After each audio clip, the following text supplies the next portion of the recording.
જે ફાઈબરની મૂર્તિ વાળો એક વિષય એવો છે કે જે ઘણા બધા સવાલો ઉભા થયા. 5 ફૂટની મૂર્તિ સ્વાભાવિક છે કે ભાઈ 5 લાખ કે 7 લાખથી નીચે પથ્થરની બી નથી મળવાની, તો માર્બલની તો શક્ય જ નથી. નગરપાલિકાને બી ભૂલ છે કે ભાઈ જે તે વખતે તમારે આ રીતના મૂર્તિનો સ્ટ્રક્ચર બનાવવા હોય તો પહેલેથી એના કોસ્ટની એસ્ટિમેટ કાઢવી જોઈએ, મિસઅન્ડરસ્ટેન્ડિંગ ના થાય. દશામાનો ફાટક બંધ છે. જમીનનો એક પ્રશ્ન હતો, એ એક્વિઝિશન થયા વગર એ જગ્યા શક્ય નથી. હવે એ પ્રોસેસ પૂર્ણતાના આરે છે. ના હોત બાયપાસ તો મોટા ભાગે એક્સિડન્ટ આપણે જોયેલા છે, એમાં મારા પરિવારના ફુવા સ્કૂટરનો એક્સિડન્ટ થવાથી એ ગુજરી ગયા હતા. અત્યારે મોટા ભાગે આપણો જે બ્રિજ બની રહ્યો છે, જ્યાં સુધી પૂર્ણ નહીં થાય ત્યાં સુધી થોડી તકલીફ તો રહેશે. ઘરોમાં પાણી ભરાયું હોય, પાણી આટલા મોટા પાયે ભરાવાનું કારણ, પાણીનો નિકાલ નહીં થવાનું કારણ બી આ મોટા ભાગે આ થેલી છે, આ બધા વેસ્ટેજ છે. તમારી જોડે જ્યારે આવા આરોપ લાગતા હોય અથવા કોમેન્ટ્સ થતી હોય તો તમે કેવી રીતે જોવો છો? પણ એનાથી બી અમે કંઈક શીખતા હોય છે. એ આરોપોથી અમે એક અપેક્ષા અને એમાં જોઈએ કે એમાંથી કંઈક સારું કાર્ય આપણે કરી શકીએ તો એને બી અમે પોઝિટિવ લેતા હોઈએ છીએ. ત્યારે પોતાનો જન્મદિવસ યુનિક રીતે ઉજવ્યો, વૃક્ષો રોપ્યા 11,000થી વધારે. પ્રેરણા ક્યાંથી? એમાં આપણા વડાપ્રધાન નરેન્દ્ર મોદી સાહેબે એક વૃક્ષ મા કે નામનો એક અમને અભિયાન ચલાવ્યું હતું અને એ સમયમાં મારો જન્મદિવસ આવ્યો હતો. પોડકાસ્ટ વિથ ગોધરાના આજના એપિસોડમાં આપણી સાથે છે માલવદીપસિંહ રાહુલજી, જેમને લોકો પિન્ટુભાઈના નામે પણ ઓળખે છે, જે પોતે ગોધરા તાલુકાના રેડક્રોસ વિભાગના પ્રમુખ તરીકે જવાબદારી નિભાવે છે અને ઘણા બધા સેવાકીય કાર્યોમાં સક્રિય છે. ઘણા બધા વિષયો એવા છે જે એમની સાથે આજે ચર્ચા કરીશું. ધારાસભ્ય શ્રીના પુત્ર પણ છે, એટલે ઘણી રાજકીય પરિસ્થિતિઓને એ બહુ નજીકથી જોઈ રહ્યા છે, સમજી રહ્યા છે. માલવભાઈ, આપનું સ્વાગત છે પોડકાસ્ટ વિથ ગોધરામાં. આપના પિતાશ્રી ધારાસભ્ય છે, ખૂબ લાંબા સમયથી આપ રાજકીય બધી પરિસ્થિતિઓને બહુ નજરથી જોઈ રહ્યા છે. જો રાજકારણ મારો જન્મ થયો એના ટૂંક સમયમાં જ મારા ફાધર તાલુકા પંચાયતમાં પ્રમુખ તરીકે જવાબદારી નિભાવી છે. ત્યાંથી અત્યાર સુધી રાજકારણને બહુ નજીકથી જોયું છે. એમાં ચડતી પડતી બધા જ સમીકરણો અમે અનુભવ્યા છે. ઓબ્વિયસલી એક પુત્ર નાતે મારી બી જવાબદારી હોય છે અને સ્વાભાવિક છે દરેક પુત્રની જવાબદારી હોય છે પિતાના કામમાં મદદરૂપ રહેવું. સ્વાભાવિક છે, ધંધાકીય હોય કે રાજકીય હોય. મારામાં બંને પ્રકારે સહયોગ કરવાનો અનુભવ થયો છે. મને એની માટે કામ કરવા માટે બી મને ઘણો બધો લાભ થયો છે. એટલે કહેવાનો મતલબ શું છે કે દરેક પિતાની જોડે પુત્ર સહયોગ કરે તો પિતાને મદદરૂપ બની શકે છે. એમની પોઝિટિવ જે કામમાં હોય તેમાં મોટાભાગે એમને એમના કાર્યોથી લઈને જે બેકગ્રાઉન્ડમાં જે મદદરૂપ થવી હોય તો આપણે કરી શકીએ છીએ. આપના અભ્યાસ વિશે આપે શું અભ્યાસ પૂરો કર્યો? આપનું સ્વામી વિવેકાનંદ સુભારતી યુનિવર્સિટીમાંથી MBA કર્યું છે. કઈ જગ્યા પર આવી યુનિવર્સિટી? એ મેરિટમાં આવી છે. પ્રાથમિક શિક્ષણ આપનું અહીંયા ગોધરાથી જ કર્યું છે. કઈ સ્કૂલમાં હતા? નૂતનમાં તો, મહેતામાં તો, સેન્ટ આર્નોલ્ડમાં તો, બધી સ્કૂલમાં. દરેક સ્કૂલો તમે જોઈ છે. એ વખતે જે શિક્ષણનું સ્તર હતું, જે શિક્ષણની પદ્ધતિ હતી, એ અને આજના શિક્ષણની પદ્ધતિમાં તમે શું ફરક દેખી રહ્યા છો? ના, ઘણો બધો ફરક છે. પહેલાના ટીચરની કાર્યશૈલી ને આજના ટીચર્સની કાર્યશૈલીમાં ઘણો ફરક હોય છે. અત્યારના સમયમાં એવું છે કે ભાઈ જેડે સ્કૂલ બી એટલી છે, એની જોડે પેરેલલ ટ્યુશન બી કરવા પડે છે. એટલે સૌથી મોટો આપણે સેટબેક બી કહીએ તો કહી શકાય. એટલે એક આખી કાર્ય પદ્ધતિ બદલાઈ ગઈ. હા, બિલકુલ. પહેલાના સમયમાં શિક્ષક જે ભણાવે એ ફાઇનલ હોય, હવે ટ્યુશન બી ભણવું પડે અને ઘણા બધા સ્કૂલની સાથે સાથે કન્સેપ્ટ સ્કૂલ પણ પાછું એક નવી પ્રથા આવી છે. અચ્છા, જે કન્સેપ્ટ સ્કૂલ છે, સ્કૂલિંગ, તમે પોતે Omkar international school, Omkar international એ સ્પેશિયલ આપણે કહી શકાય કે ગોધરામાં મારી પહેલી CBSE એફિલિએશન વાળી પહેલી સ્કૂલ અમે પ્રાઇવેટ મેં મંજૂરી મેળવી હતી, જેનો એફિલિએશન નંબર છે 430-350. કેટલા વર્ષ પહેલાની વાત? આ 2011ની વાત છે, જ્યારે ગોધરામાં અથવા પંચમહાલમાં ક્યાંય પણ આ પ્રકારની? હા, એ ફરી મેં ગુજરાત બોર્ડમાં અપ્લાય કર્યું હતું અને ગુજરાત બોર્ડની મંજૂરી હતી અને 2017થી મને એફિલિએશન માટે મેં પ્રયત્ન કરતો હતો. ત્યારે મને એના ફેસ ક્લિયર કર્યા પછી મને એફિલિએશન નંબર પ્રાપ્ત થયો હતો. અને એ વખતે તમારો મૂળ વિચાર શું હતો આ લાવવા પાછળ? મારા મધર BA કરેલું હતું. અચ્છા. અને મારા મધરને પહેલાં એવું હતું કે એ જોબ કરશે એમ, પણ સંજોગો વસાત એ નહીં કરી શક્યા. એટલે એક એમનામાં એક ખ્વાહિશ હતી કે ભાઈ મારે એજ્યુકેશન ફિલ્ડમાં કંઈક કરવું છે એમ. એટલે અમે મારા મધરના નામે જે CR એજ્યુકેશન ફાઉન્ડેશન ટ્રસ્ટના નામે ટ્રસ્ટમાં અમે આ સ્કૂલ કરી છે. અને એની એક ઈચ્છા હતી એ કે ભાઈ હું આ રીતના શૈક્ષણિક ક્ષેત્રમાં કંઈક આપણે સારું કરીએ, તેની માટે અમે કરી રહ્યા છે. અને જે ગરીબ વિદ્યાર્થીઓ છે, જે ગરીબ પરિવારમાંથી આવે છે, જે ફીસ છે એ અમે વે ઓફ કરીએ છીએ અને એને સારામાં સારું સ્કૂલિંગ મળી શકે એના માટે પ્રયત્ન કરીએ છીએ. મમ્મીની વાત તમે કરી એટલે મને ખ્યાલ છે ઘણા બધા સેવાકીય કાર્યો સાથે એ આજે પણ જોડાયેલા હોય છે. મમ્મી પહેલેથી ઇલેક્શનના કામોમાં પણ પપ્પા સાથે, એટલે અમે લોકો વાવડીના બૂથ પર જ્યારે જોઈએ તો મમ્મી જે સ્લીપ છે એ શોધી આપવામાં મદદ કરતા હોય, આપણો આખો પરિવાર એમાં મદદ કરતું હોય. તો મમ્મી અત્યારે કેટલો સમય આપે છે સ્કૂલના એમાં કામગીરીમાં? મમ્મીને તો હવે શું છે કે ઉંમર છે એટલે સમય નથી બહુ આપી શકતી, પણ આજે પણ એ એટલી ધાર્મિક છે અને જે સેવાકીય કાર્યોમાં છે એ પોતે પાંડુરંગ શાસ્ત્રી સ્વાધ્યાયમાં માને છે. એટલે દરેક ધાર્મિક જે છે આપણા હિન્દુ ધર્મ મુજબ એ દરેકમાં પોતપોતાની જગ્યાએ ત્યાં સમય આવે તે ત્યાં એને પોતાનો સમય આપે છે. આપના પિતાશ્રી વિશે એવી કોઈ વાત કે જે તમને બહુ ગમતી હોય, જે એમના સ્વભાવની હોય, જે તમને લાગતું હોય કે મારા આદર્શ પિતા તરીકે આ વાત મને બહુ પ્રેરણા આપતી હોય, એવી કોઈ વાત? મારા ફાધરને આમ જોઈએ તો એમના એક જ એમનું ડિસિપ્લિન છે કે જે કાર્યમાં એ હોય એ કાર્ય પૂર્ણ ના થાય ત્યાં સુધી એ કામ પૂરું છોડતા નથી. એમ એ કાર્ય પૂરું કરીને જ પછી એ જમ્પ લે છે. પપ્પાના સાદગીપૂર્ણ જીવન વિશે ઘણી વખત આપણા બધાના નજર સમક્ષ ઘણી બધી ઘટનાઓ આવી. ઘણી વખત એ કોકની બાઇક પર બેસીને સમય બચાવવા માટે જતા હોય, ક્યારેક રિક્ષામાં જતા હોય, તો ક્યારેક પોતાની બહુ જૂની ગાડી લઈને જતા રહેતા હોય. તો પપ્પાની આ જીવનશૈલી, ધારાસભ્ય હોવા છતાં પણ સાદગીપૂર્ણ જે જીવન એ જીવી રહ્યા છે, એ વિષય પર આપ કેવી રીતે જોઈ રહ્યા છો? હીરોભાઈ, શું છે કે મેં પહેલાં જ આપને કીધું કે અમે જીવનમાં બહુ ચડતી ને પડતી જોઈ છે અને બહુ નજીકથી જોઈ છે. એટલે એમને એવું છે કે આ સાધન હોય તો જ મારાથી આ કામ થાય એવું નથી. એમને એવું છે કે મારા જે સમયે જે પહોંચવું છે એમાં મને બાઇક મળે તો બાઇક ને રિક્ષા મળે તો રિક્ષા, એ રીતના એમનો ઉપયોગ કરીને પહોંચી જાય છે. એમ સેમ મારા મધર બી એવું છે કે જ્યારે મંદિર જવું હોય સવારે 7 વાગે આરતીનો સમય હોય છે તો એ રિક્ષામાં જ જાય છે અને આજની તારીખમાં બી એ રિક્ષાનો ઉપયોગ કરે છે. આપે આપના સ્કૂલનું શિક્ષણ ગોધરામાં પસાર કર્યું, તો સ્કૂલ સમયે માલવદીપસિંહ રાહુલજી નટખટ હતા, શાંત હતા, કેવા હતા? ઘરે કમ્પ્લેન આવતી હતી? ના, જરાય નહીં. પણ સ્કૂલનો જે લાભ લેવો જોઈએ એ બધા લાભ લીધેલા છે. હા. કોલેજનો સમય કેવો હતો? બસ આ જ કીધું ને, જે સમયે જે આપણને લાભ મળે એ આપણો ઉપયોગ લીધો જ છે. એમાં કંઈ નથી. એમાં ગુલ્લી મારવી હોય તો ગુલ્લી બી મારી છે. અચ્છા. અને ભણવાના સમયે ભણ્યા બી છે. કોલેજના સમય દરમિયાન આપ કોઈ રાજનીતિમાં જોડાયા હતા? કોલેજની રાજનીતિ હોય? ના, એવો સમય નથી. પણ મેં જે જીએસ માટે જે હોય એને મદદમાં બેકગ્રાઉન્ડમાં હું રહેલો છું. કોઈ નામ એવું છે અત્યારે એ વખતે કોઈ એવું સાથી હોય જે બહુ ઊંચા સારા કદ પર હોય?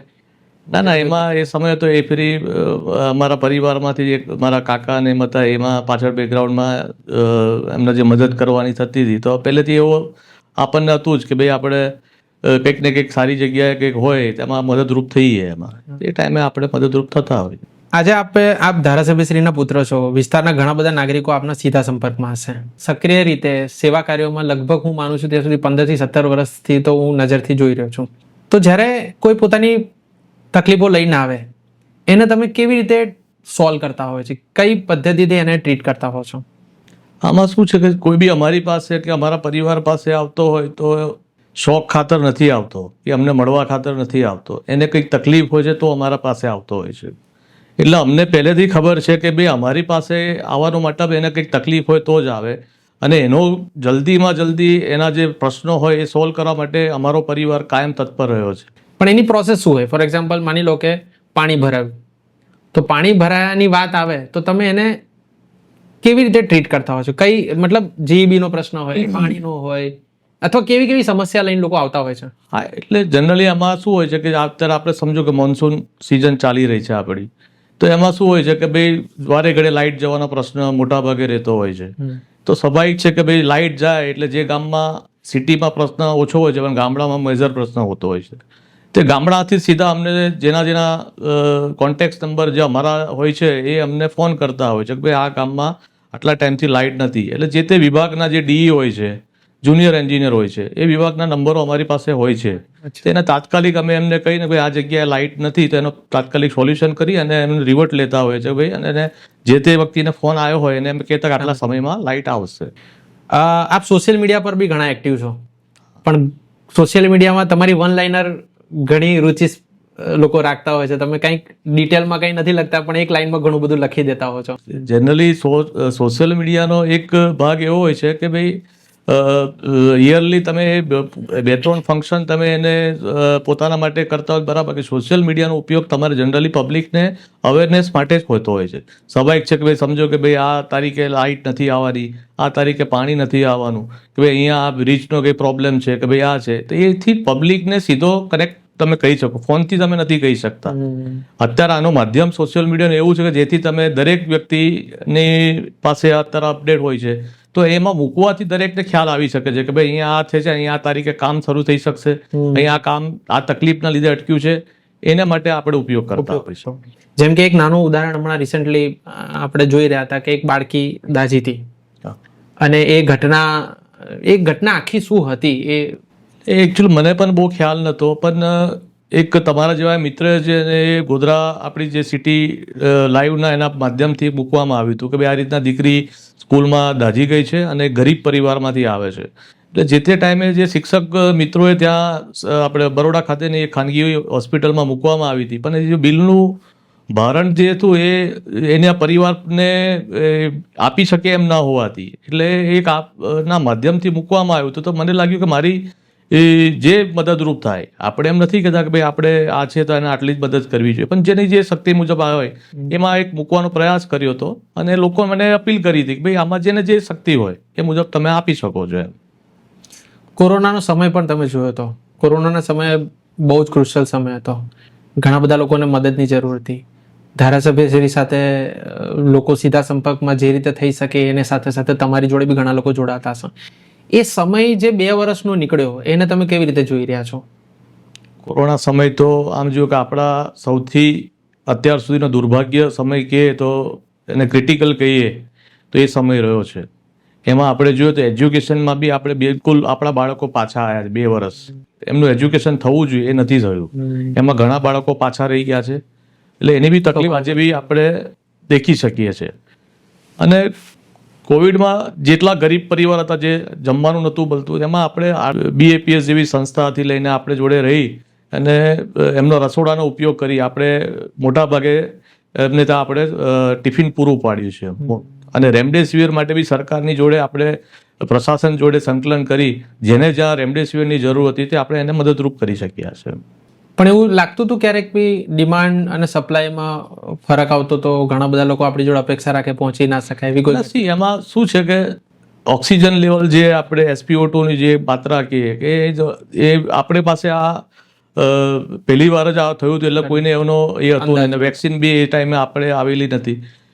એટલે એ ટાઈમ એવો હતો કે જ્યાં SpO2 એટલે ઓક્સિજન ઘટવાના લીધે માત્રા ઘટવાના લીધે જે બધા હોસ્પિટલમાં એડમિટ થતા હતા, અને આપણે એ સરકાર તરફથી અમુક જ જગ્યાએ ત્યાં બરોડા જેવી સિટી નજીકમાં છે ત્યાં ફાળવો છે, કેમ કે એમાં આપણે ફાયરથી લઈને બધા નોર્મ્સ અંદર કન્સિડર કરતેલા, એટલે આપણે ગોધરામાં એ શક્ય નહોતું એડમિટ થવું.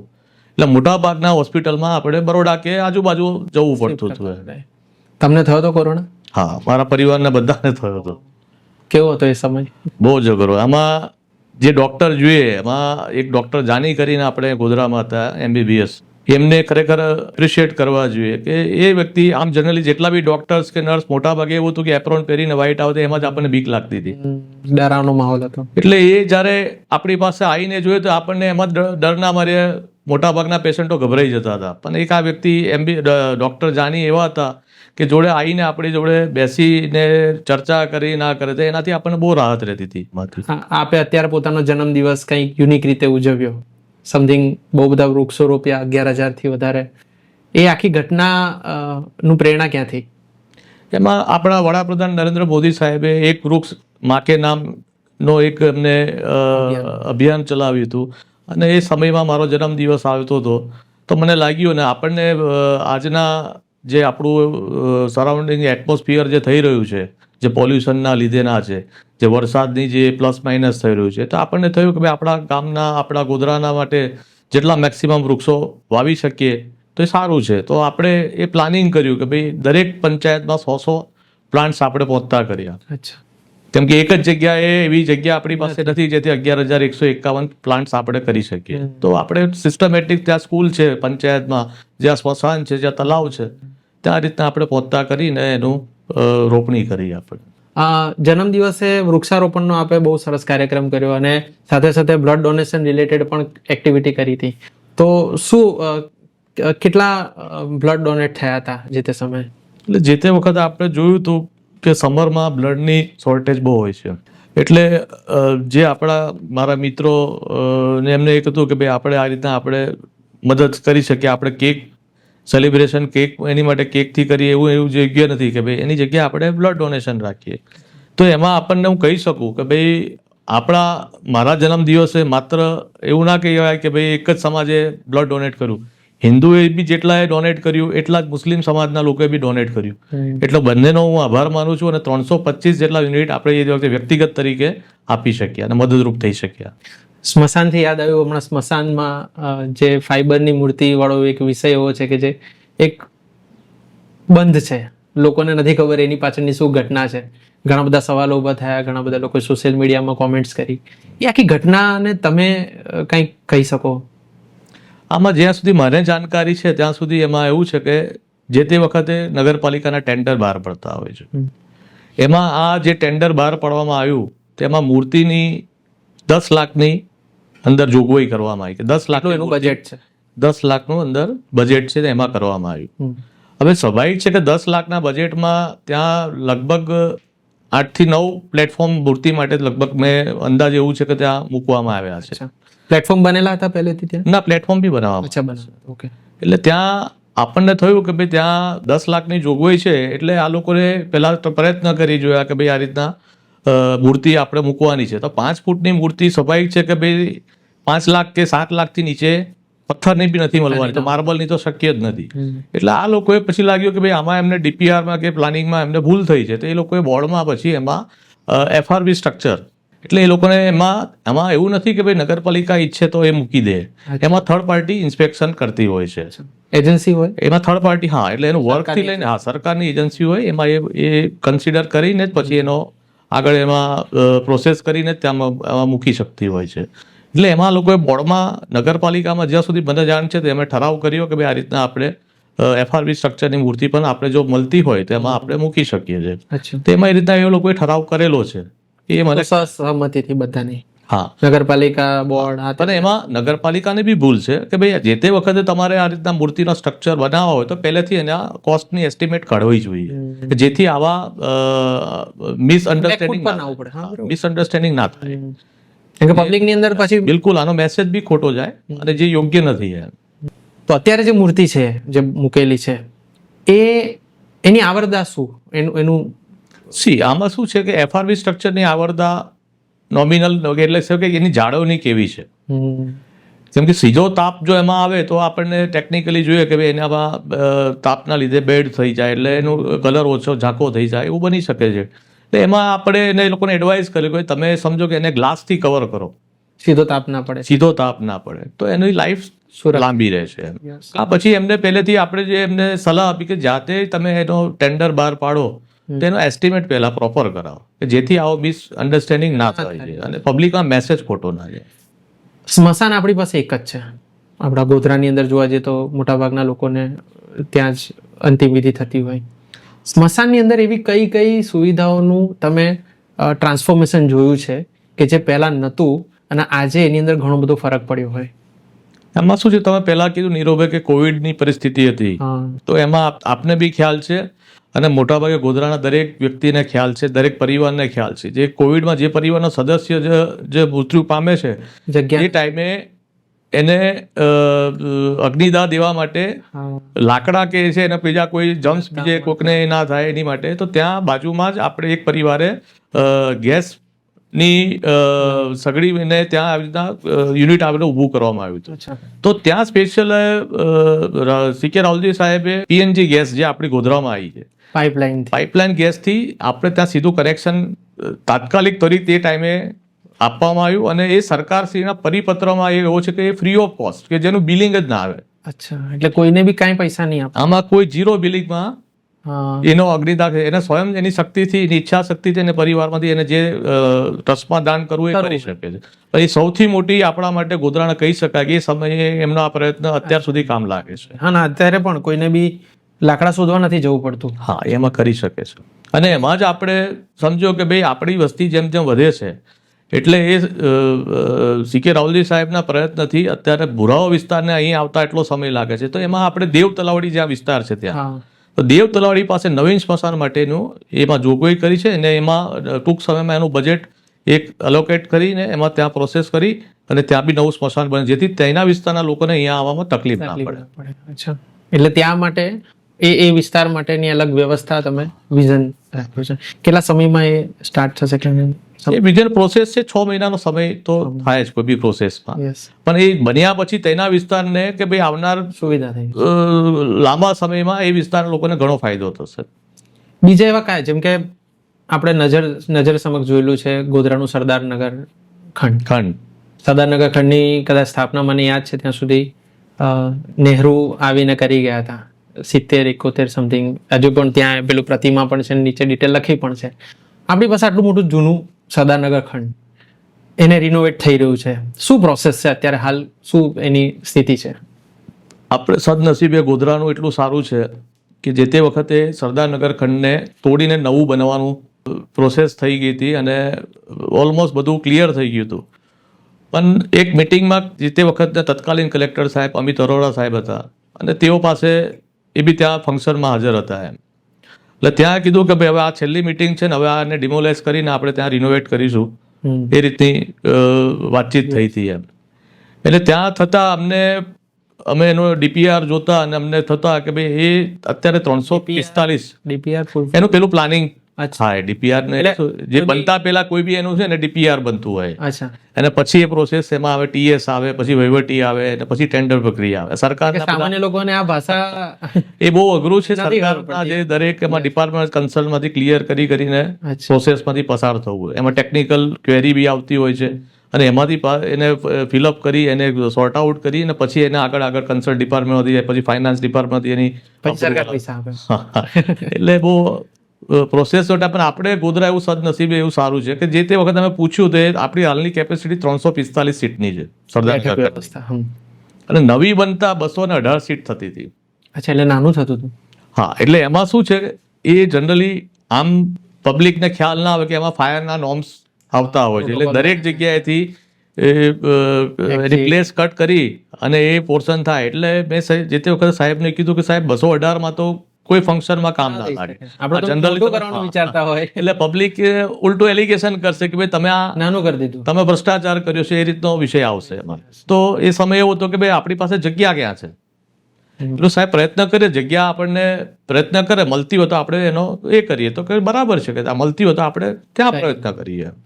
તો વિધિન અમે જે તે વખતે ચીફ ઓફિસર સંજય પટેલ સાહેબ હતા અને એમને જે તે વખતે જે નગરપાલિકાના ઓફિસર હતા એમને મળીને 24 કલાકમાં આપણી ગોધરાની લેન્ડફિલ સાઇટ છે જ્યાં 4 એકરનો બગીચો છે અને ત્યાં જ પછી અમે એનું સોઇલ ટેસ્ટને એ કરાવી અને ત્યાં પછી અમને લાગ્યું કે ત્યાં પ્રોસેસ 2500 ચોરસ મીટર, અચ્છા, 2500 ચોરસ મીટરની જગ્યા ત્યાં પછી સરકારમાંથી રજૂઆત કરી અને એ ફાળવી અને અત્યારે ત્યાં નવીન ટાઉન હોલ 500 સીટનો ત્યાં બની રહ્યો છે. કઈ જગ્યા પર? એ જીઆઈડીસી ની પાસે આપણે છે, ત્યાં લેન્ડફિલ સાઇડ કે છે આપણે, ત્યાં ગાર્ડન છે. એ ત્યાં પેલા આપણે ગોધરાનું ગાર્બેજ ત્યાં નાખતા હતા. અચ્છા, ડમ. યસ. એને પછી સરકારમાંથી અમૃત યોજનામાંથી ત્યાં ગાર્ડન બનાવવામાં આવ્યું અને ત્યાં જ એની પાછળ એ જગ્યા 2500 સ્ક્વેર મીટર ભુરાઓ વિસ્તાર. યસ, એટલે ત્યાં 500 સીટનો ટાઉન હોલ બની રહ્યો છે. ને આ જે આપણો સરદારનગર છે એને સ્ટ્રક્ચર આપણે ચેક કરાવતા, આવું સ્ટ્રક્ચર એને કીધું કે બીજી વાર બનવું મુશ્કેલ છે તો તમે આને રિનોવેટ જ કરો એમ. તો એ અત્યારે આપણે રિનોવેટ બી થઈ ગયો છે ને લગભગ દશેરાની આજુબાજુ એમના કન્સલ્ટ આપણે સીએમ સાહેબ કે મંત્રી સાહેબનો આપણા પ્રભારી મંત્રી સમય લઈ એનું આપણે ઇનોગ્રેશન કરવું. 90% કામ પૂરું થઈ ગયું, 95% કમ્પ્લીટ થઈ ગયું છે. એના ફોટોગ્રાફ મારી પાસે છે. ગોધરામાં એક નવીન ટાઉન હોલ લોકોને મળશે. બિલકુલ. કદાચ મોટા ફંક્શન કરવા હોય, કોઈ મોટા ઇવેન્ટ્સ કરવા હોય તો ત્યાં એક વ્યવસ્થા.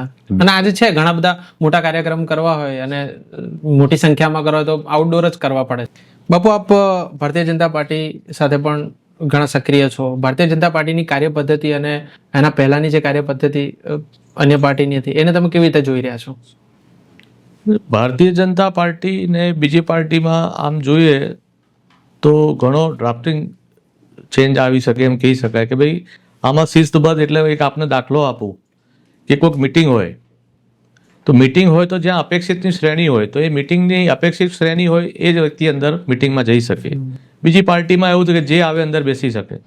એ પોલો મોટો આમાં એક ફરક છે. બીજી વસ્તુ જ્યારથી અમે છે પાર્ટીમાં ત્યારથી મેં ઘણા બધા અનુભવ તો આમ જોયા છે, પણ જે આપણે મિટિંગમાં આપણે બેસતા હોય જે ખેસ પહેરતા હોય છે પાર્ટીનો, એ મિટિંગ પત્યા પછી એ ખેસ બી પાછો એ લઈ અને એ જે તે વ્યક્તિ જે આપણા આપનાર હોય છે એને પાછો સુપ્રત કરતા હોય છે. અને એ ખેસ એ દાખલો એ એટલે આપીએ છે, એવું નથી કે ભાઈ દરેક પાર્ટી પાસે સાહિત્ય નથી હોતું, પણ એ જ સાહિત્યનો આપણે બીજી મિટિંગમાં ઉપયોગ કરી અને એનો એક દાખલો આપવામાં આવે છે કે ભાઈ એનો ખોટો આપણે વેસ્ટ ના કરીએ. અમિતભાઈ શાહ અને મોદી સાહેબ સાથે ઘણા બધા પ્રસંગોમાં ઇવેન્ટમાં ક્યાંક ને ડાયરેક્ટલી ઇનડાયરેક્ટલી પરિચયમાં આવ્યા હોય, સંપર્કમાં આવ્યા હોય. જો બેઉની પોતાની કાર્ય પદ્ધતિ છે એ એમના લેવલે આપણે એમ સમજી શકીએ જે સીધું હું જાણું છું. મારે એક પ્રસંગમાં અમિતભાઈ શાહ સાહેબને આપણે જે અહીંયા ગોધરામાં એક પ્રસંગે મારે લેવા જવાનું થયું હતું, તો એ એટલું બધું એમની પાસે ટ્રાવેલિંગ હોય છે, તે છતાં બી એ લોકો ક્યાં જઈએ છે અને ત્યાં કયા મુદ્દા ઉપર ચર્ચા કરવાની છે એક નાની બી એ લોકો ચીવટ રાખતા હોય છે અને એમને ખબર હોય છે કયા નેતા અને કયા આગેવાનનું શું મહત્વ છે. ભુરાવાઓના લોકોને પહેલા આ બાજુ આવવું હોય, ખાસ કરીને બસ સ્ટેન્ડ બાજુ અથવા મુનલાઇટ બાજુ, તો વચ્ચે એક બ્રિજ હતો જેને દશામાનો ફાટક તરીકે આપણે ઓળખીએ છીએ. પાછલા ખાસા સમયથી દશામાનો ફાટક બંધ છે. LC5 હા.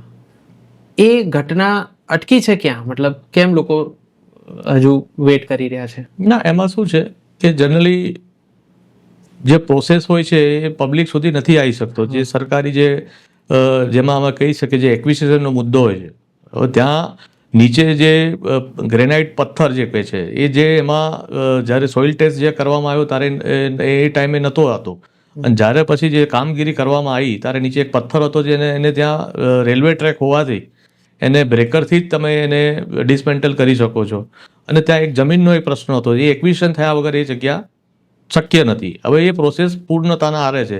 એ પથ્થર એને LC5નું કામ પણ પૂર્ણ થયું. એની આગળ સાથે આપણો જે ભુરાઓ તમે જે કીધું જેને આવવાનો બ્રિજ છે એ નવો બ્રિજ પણ એ ટૂંક સમયમાં એનું લોકાર્પણ થશે, જેથી ડબલ બ્રિજ આપણને ઇન આઉટ બેવ આપણને એનો લાભ મળશે. એની આગળ આપણે સેરા બગોળ જે કહે છે LC4 અંડરપાસ જે છે એ જે તે વખતે એની ક્ષમતા જે કે વ્હીકલની એ બોલેરો જ જઈ શકે એ રીતની ડિઝાઇન પાસ થઈ હતી. એટલે એની હાઈટ યસ, એટલે એ સમજીએ કે ભાઈ એ 2.28 મીટરની લગભગ જે તે સમયે પાસ થાય. એટલે સમજો કે બોલેરો તેમાંથી નીકળી શિમલા બાજુ નીકળવાનો રસ્તો છે એનો જે અંડરબ્રિજ છે એટલો કહી શકાય.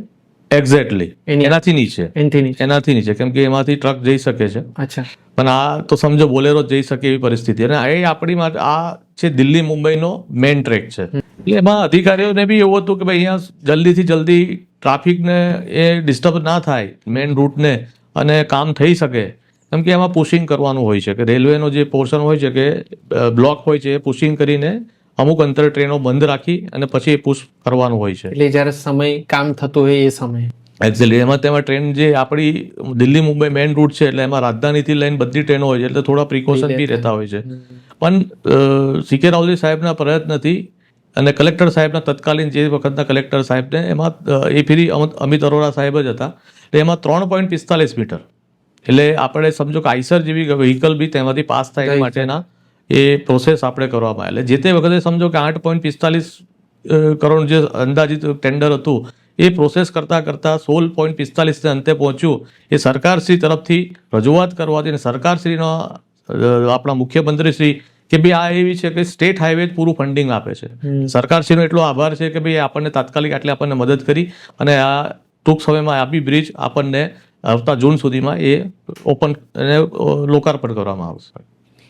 ત્યાંના વેપારી વર્ગની ચિંતા આ તમારા પ્રયાસથી થઈ એવું કહી શકાય, કારણ કે ઘણા બધા સવારે શાકભાજીથી લઈને અનાજથી લઈને બધા જ વ્યવહારો, મોટી ગાડીઓનો વ્યવહાર હવેથી અંડરબ્રિજથી થશે. બિલકુલ. એમાં શું છે કે આપણો મોટો ભાગનો હોલસેલનો વ્યવહાર સ્ટેશન રોડથી જ થતો હોય છે, એટલે ત્યાં મોટા ભાગના અનાજથી લઈને મોટી જે ગાડીઓ છે એ ત્યાંથી જ આવતી હોય છે.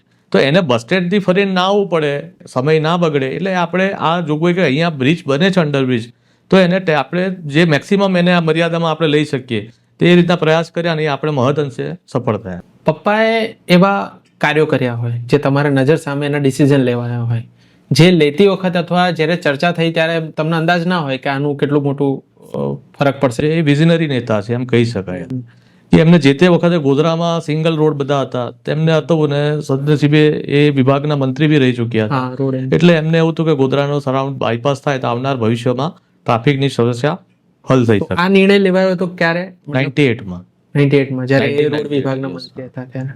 અને એ વખતે લીધેલો નિર્ણયનો આજે લાભ જે મળી રહ્યો છે, અગર એ ના હોત બાયપાસ તો આમાં આપણે ના કહી શકીએ, પણ મોટા ભાગે એક્સિડન્ટ આપણે જોયેલા છે. એમાં મારા પરિવારના કહી શકાય કે મારા ફુવા બી ત્યાં જ પ્રભાના બ્રિજ પર ત્યાં એક સ્કૂટરનો એક્સિડન્ટ થવાથી એ ગુજરી ગયા હતા. અને એ કમનસીબી એવી હતી કે એ દીકરો અને ફાધર બે ગુજરી ગયા. એક જ એટલે પરિવારમાં બીજું કોઈ જ રહ્યું નતું એમાં. ટ્રાફિકની સમસ્યાઓ હાલ જે ગોધરામાં છે એનું શું લાગે છે, કેવી રીતે આવશે સમાધાન?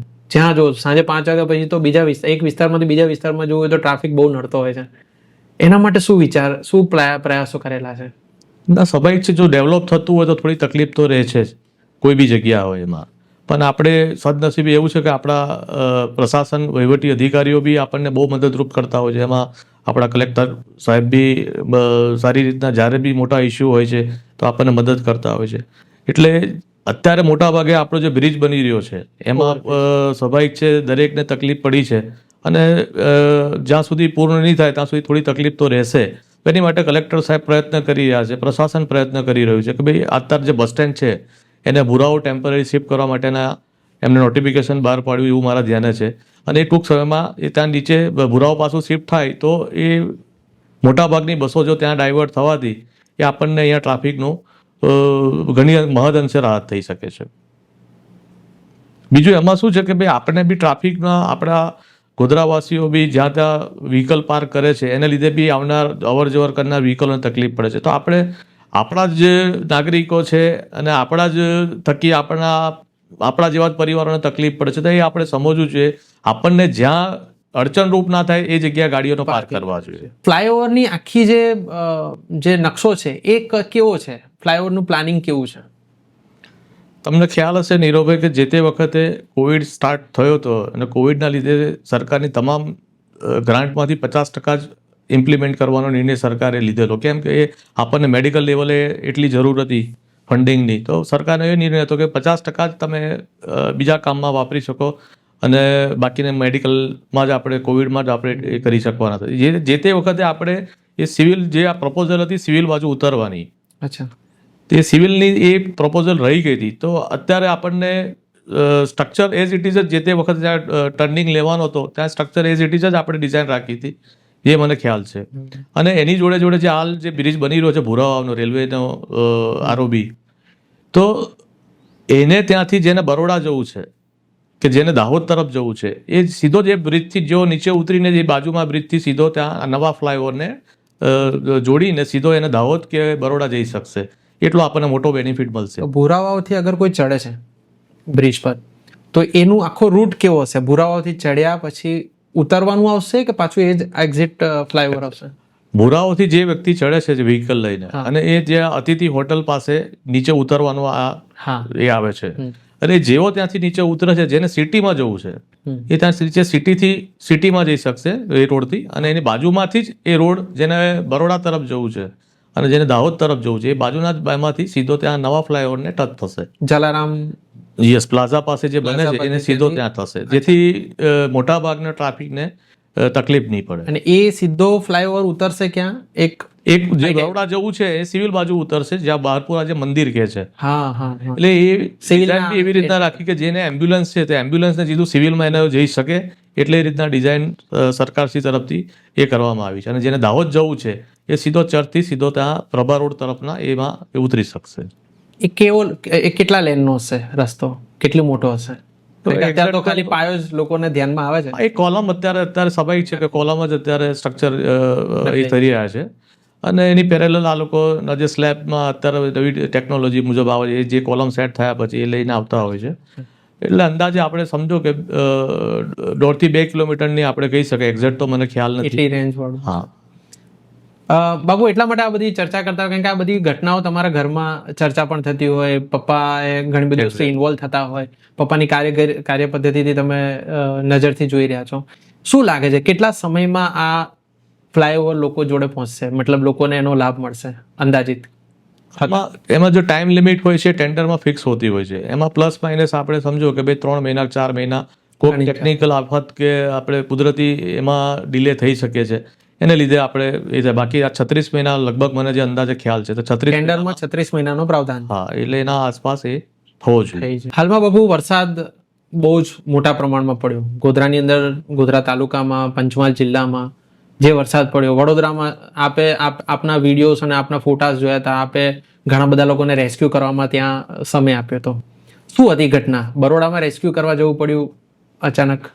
ના, હું બરોડા હતો અને મારા એક મિત્ર છે એ મિતેશભાઈ લાલાભાઈ સિમેન્ટવાળા જે એમને કહે છે, એટલે એમનો મને ફોન આવ્યો કે મારી દીકરી 2 દિવસથી ત્યાં હરની પાસે, ત્યાં મધુવન DPS સ્કૂલ છે એની પાસે, ત્યાં સિદ્ધાર્થ એન્કલેવ કરીને સોસાયટી છે, ત્યાં 2 દિવસથી લાઇટ ને પાણી વગર ત્યાં ફસાયા છે. એમ તો સ્વાભાવિક છે કે ભાઈ સરકારને જે તે ત્યાં વિસ્તારમાં એટલી બધી તકલીફો કે પાણી ભરાવાથી એટલી સમસ્યા હતી, અને અમે ત્યાં લોકલ મારા બાળકો ત્યાં ભણતા હોવાથી ત્યાં એક રેસિડન્સ બી ત્યાં મારે છે, તો ત્યાં અમે ખીચડીને એવી વ્યવસ્થા કરીને અમારે સોસાયટીવાળા મદદરૂપમાં જે તે વિસ્તારમાં જતા હોય છે.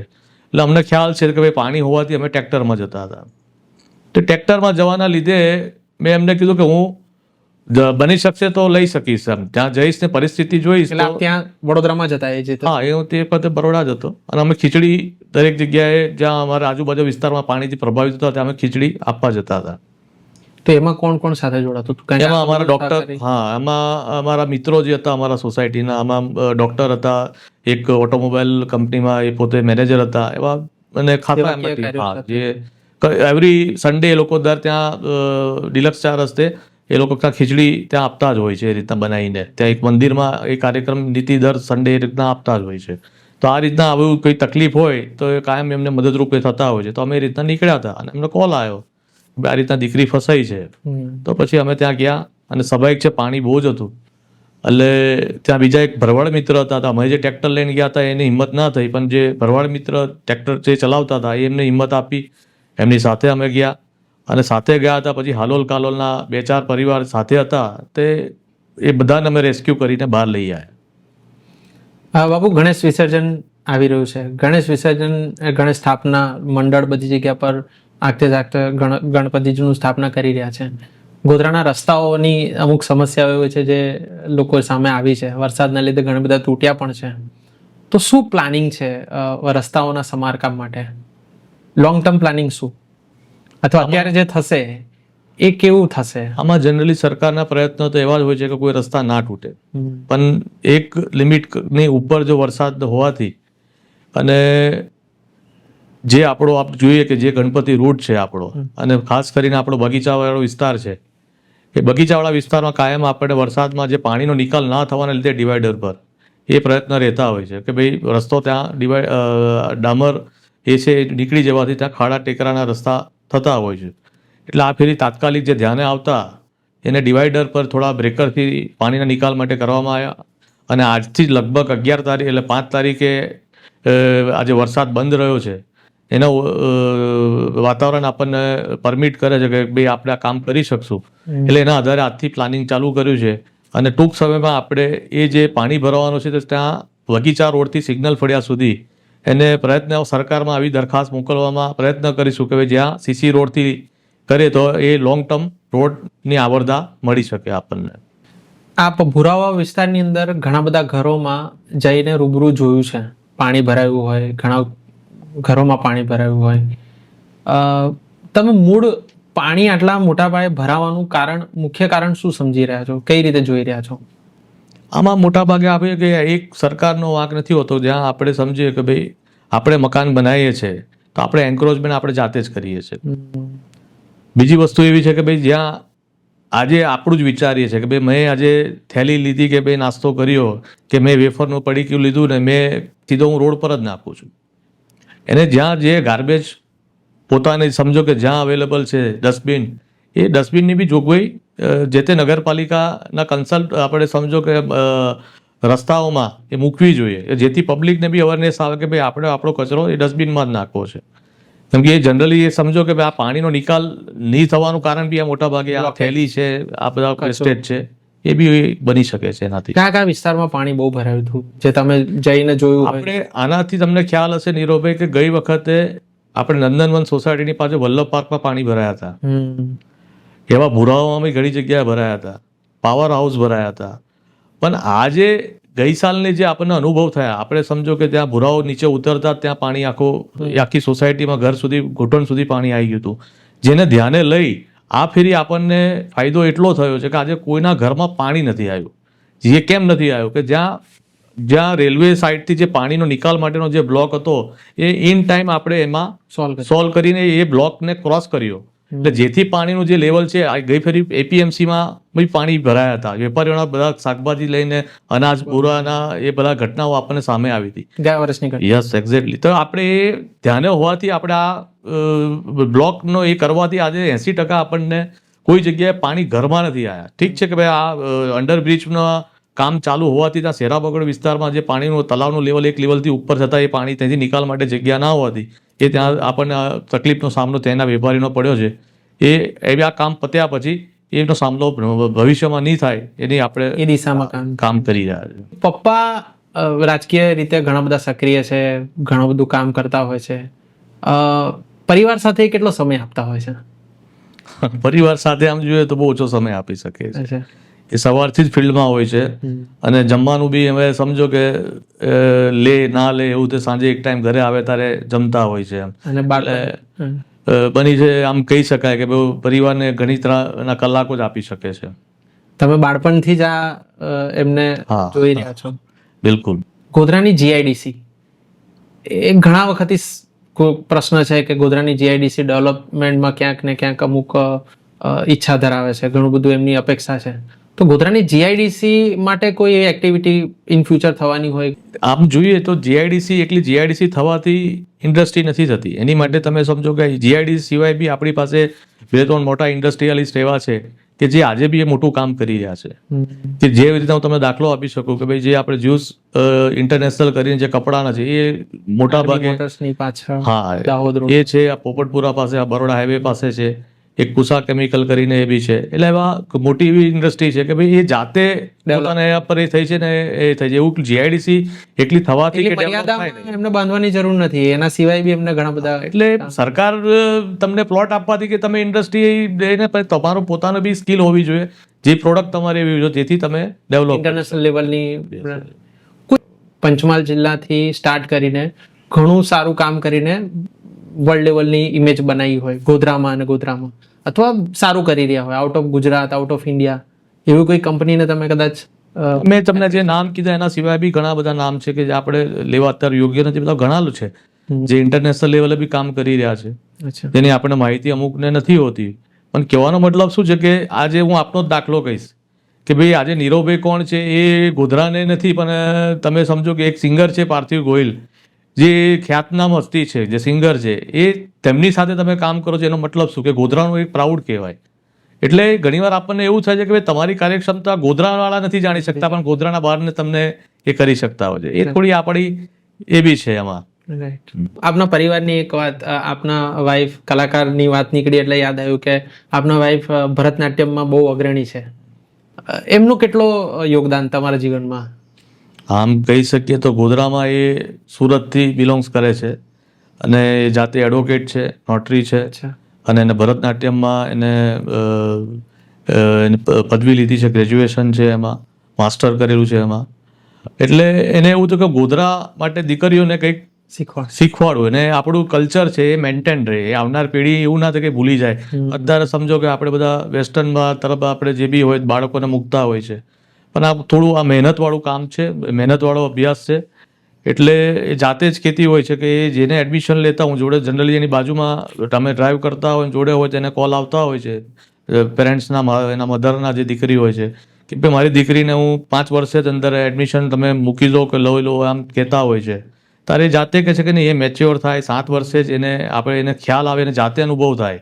તમને પસંદ છે એટલે તમે મૂકી દો એવું નથી. એને જાતે એને પસંદ હોવું જોઈએ. એ પહેલા 1 મહિનો ફ્રીમાં, એટલે ટૂંકમાં કહેવાનો મતલબ છે આવે એને જુએ અને એને ફાવે પછી જ એ કરતા હોય. તો આપણા ગોધરામાં એને ઓછામાં ઓછા 13 અરંગેત્રલ કરેલા છે કે જે 10 વર્ષનો એને છેલ્લે એ કોર્સ કર્યા પછી છેલ્લે એને કહેવાય કે ભાઈ એની એ ટોટલી એમાં ફંક્શન કરીને એમાં બધા જ 3 કલાકનો આખો પ્રોગ્રામ હોતો હોય છે.